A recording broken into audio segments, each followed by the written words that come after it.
지난 주말 이재명 대통령과 민주당 지도부가 대통령 관저에서 만나 뜻깊은 시간을 가졌습니다. 그동안 수많은 위기와 도전을 이겨내고 민주정부를 만들 수 있었던 힘은 오로지 국민이었다는 점에 공감했습니다. 국민을 위한 사명감이 있었기에 가능했다는 걸 다시금 확인했습니다. 민주당은 이재명 정부의 성공을 위해 역량과 지혜를 모으겠습니다.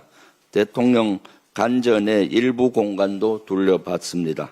특히 제 뒤에 보이는 수영장이 눈에 띄었습니다.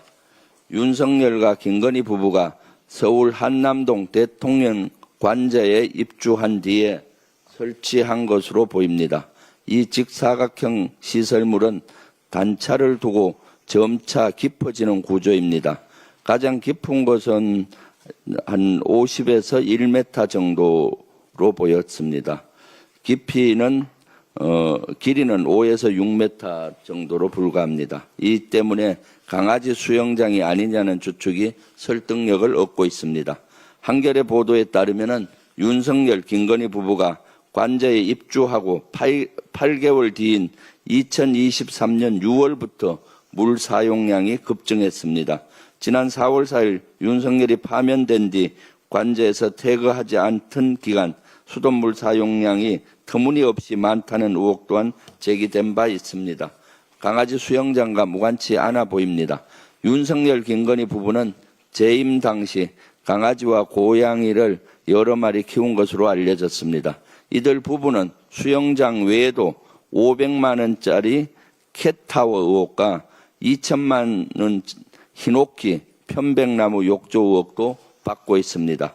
예산 감시가 사실상 불가능한 관저 입주 이후 윤석열 부부가 개인적인 용도의 시설을 혈세를 들여 추가 설치한 것은 아닌지 꼼꼼하게 들여다볼 필요가 있습니다. 금술잔의 아름다운 술은 천백성의 피라고 했습니다. 윤석열 부부가 뒤늦게라도 명심하기 바랍니다.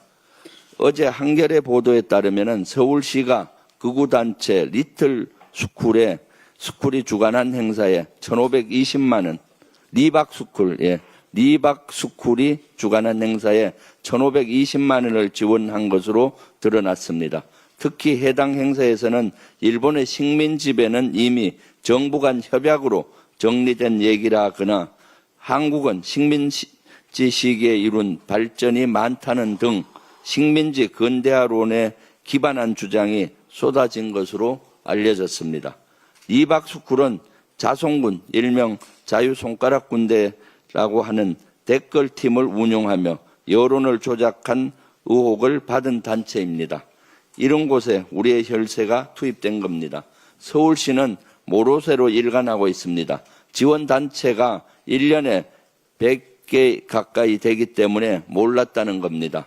하지만 서울시의 지원을 받은 단체들은 행사 개최 20일 안에 참석 단체 현황과 사진, 행사 세부 내용을 담은 행사 결과 보고서를 제출하도록 되어 있습니다. 서울시가 구차한 별명으로 빠져나가려는 건 아닌지, 부적절하게 지원한 것은 아닌지 철저한 조사가 필요합니다.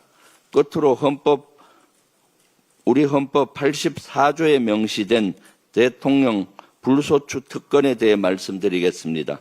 이 특권은 국가기관인 대통령의 헌정수행 기능을 보장하는 안전장치입니다. 개인에게 주는 특혜가 아닙니다. 우리 헌법은 불소추 특권을 따로 마련할 만큼 대통령이 짊어진 국정의 무게가 무겁다는 얘기입니다. 형사사건에서 기소와 재판, 즉 소추는 한 몸이라는 게 법조계의 중론입니다. 지금 형사소송법 개정안이 국회 본회의에 올라가 있습니다.